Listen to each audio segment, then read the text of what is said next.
Assalomu alaykum hurmatli gruppamiz kuzatuvchilari.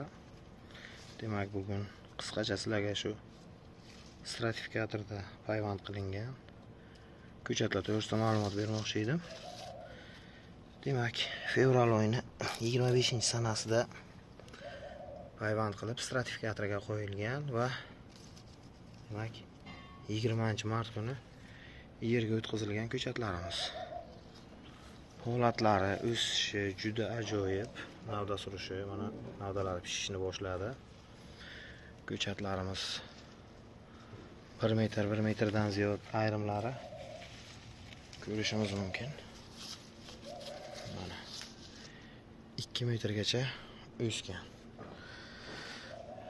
Demak, buni afzalliklari ham vaqtdan yutiladi, bir vaqtni o'zida ham payvand tutsa, ikkinchi tarafdan sirazi ildiz ham chiqaradi.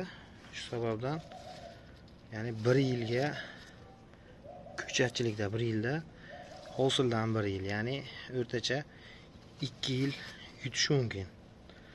2 yil, ya'ni oddiy ko'kartirib, mana koberni ildiz o'ttirib 1 yil ko'chat qilib, keyingi yil uni payvand qilsangiz, payvandni tutishi, hosilga kirishi demak 3 yil, 4 yilga cho'ziladigan bo'lsa, demak bu o'rtacha 3 yilda, 2 yilda hosil beradi. Afzalliklari shu. Keyin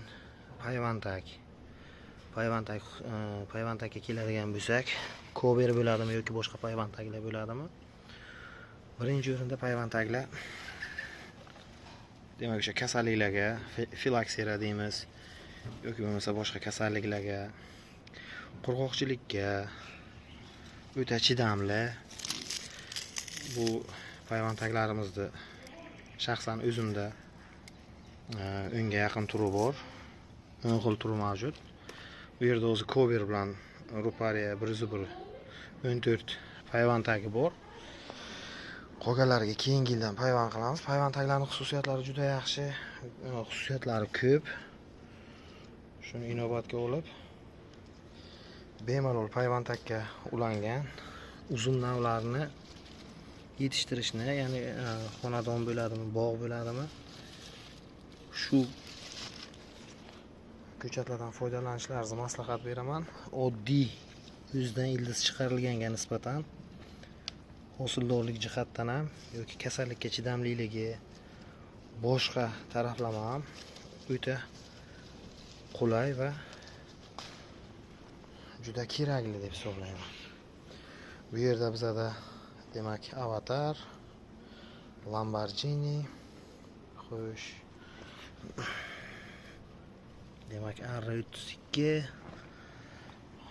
R30, R15 shunga o'xshash navlar payvand qilingan.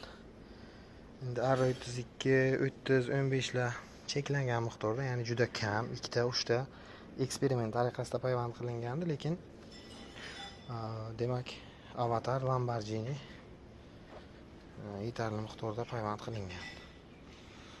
Ishlaringizga omad, charchamanglar, salomat bo'linglar.